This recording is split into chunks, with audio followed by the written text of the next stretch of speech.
दोस्तों, हम मून पर 1969 में पहुंच गए थे, 56 साल पहले। आज हमारे पास एआई है, रीयूजेबल रॉकेट्स हैं, स्टारशिप है, इलॉन मस्क है। फिर भी सवाल वही है, हम अभी तक मार्स पर क्यों नहीं पहुंचे? क्या ये टेक्नोलॉजी की कमी है, पैसे की, या कुछ और जो साइंटिस्ट खुलकर नहीं बताते?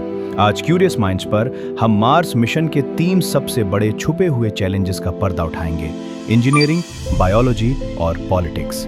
वीडियो के एंड में एक ऐसा टेक्नोलॉजी ट्रेंड बताऊंगा जो शायद 2030 तक गेम चेंज कर देगा। चलो शुरू करते हैं। पहले एक रियलिटी चेक करते हैं। मून हमसे सिर्फ 3,84,000 किलोमीटर दूर है, यानी 3 दिन की जर्नी। लेकिन मार्स, उसकी एवरेज डिस्टेंस है 22.5 करोड़ किलोमीटर, यानी मून से करीब 600 गुना ज्यादा दूर। एक वन वे ट्रिप में 7 से 9 महीने लगते हैं और अर्थ मार्स विंडो सिर्फ हर 26 महीने में एक बार खुलती है, जब दोनों प्लैनेट्स सही पोजीशन में होते हैं। मतलब अगर आप मार्स पर पहुंच गए और कुछ गड़बड़ हो गई तो आपको 2 साल वेट करना पड़ेगा वापस आने के लिए। कोई इमरजेंसी रेस्क्यू नहीं, कोई शॉर्टकट नहीं। और यही से शुरू होते हैं असली प्रॉब्लम्स। पहला बड़ा चैलेंज है इंजीनियरिंग, और यहाँ स्पेसएक्स जैसी कंपनी भी अटक रही है। देखो, मार्स तक पहुंचने के लिए स्टारशिप को चाहिए लगभग 1200 टन प्रोपेलेंट, लेकिन स्टारशिप एक बार में सिर्फ इतना फ्यूल लेके नहीं उड़ सकता। तो सॉल्यूशन क्या है?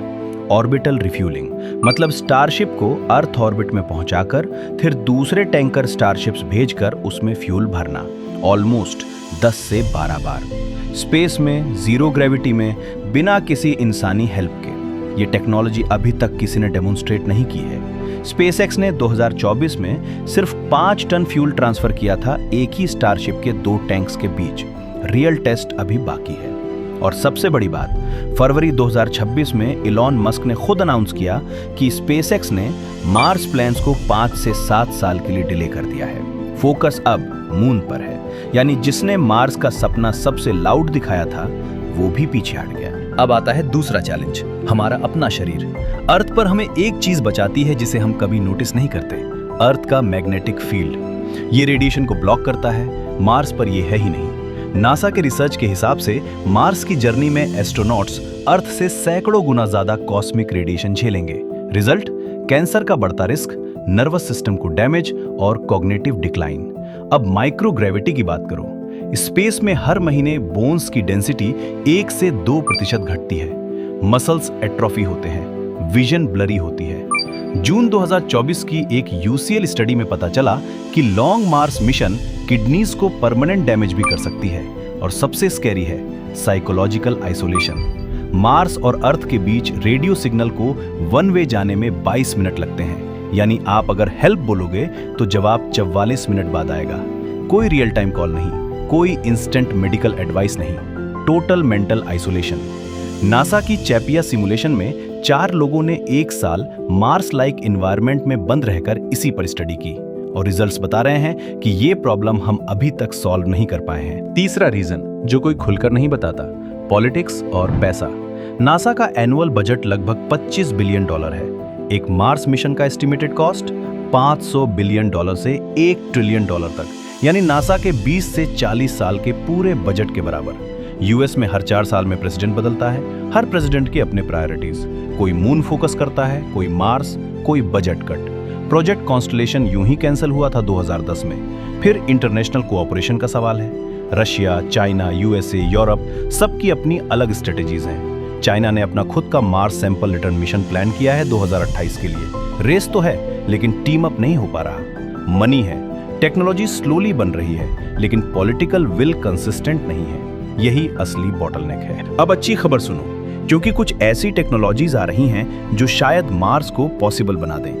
बोरॉन नाइट्राइड नैनोट्यूब्स, BNNTs, एक ऐसा मटेरियल जो रेडिएशन ब्लॉक करता है और इतना फ्लेक्सिबल है कि स्पेस सूट के कपड़े में बुना जा सकता है। नासा इस पर एक्टिवली काम कर रहा है। न्यूक्लियर थर्मल प्रोपल्शन, डार्पा और नासा का जॉइंट ड्रैको प्रोजेक्ट एक ऐसा रॉकेट बना रहा है जो मार्स ट्रिप को 9 महीनों से घटाकर 3 से 4 महीनों में पूरा कर सकता है। कम रेडिएशन, कम isolation, in situ resource utilization, ISRU, मतलब मार्स की जमीन से ही ऑक्सीजन, वाटर और फ्यूल निकालना। नासा के मॉक्सी एक्सपेरिमेंट ने परसेवरेंस रोवर पर सक्सेसफुली मार्टियन CO2 से ऑक्सीजन बना के दिखा दिया है। लैब से रियलिटी की तरफ। एआई और रोबोटिक्स। टेस्ला का ऑप्टिमस रोबोट, बॉस्टन डायनेमिक्स की मशीन्स। पहले मार्स पर इंफ्रास्ट्रक्चर ये रोबोट्स बनाएंगे, फिर इंसान जाएंगे। रिस्क कम, सक्सेस रेट ज्यादा। तो फाइनली आंसर क्या है? हम मार्स पर क्यों नहीं पहुंचे? इंजीनियरिंग पॉसिबल है बट अनप्रूवन। बायोलॉजी पॉसिबल है बट ह्यूमन बॉडी लिमिट के पास है। पॉलिटिक्स पॉसिबल है बट कंसिस्टेंसी नहीं। ये एक ऐसा प्रॉब्लम है जहां टेक्नोलॉजी, बायोलॉजी और पॉलिटिक्स तीनों को एक साथ सॉल्व करना पड़ेगा।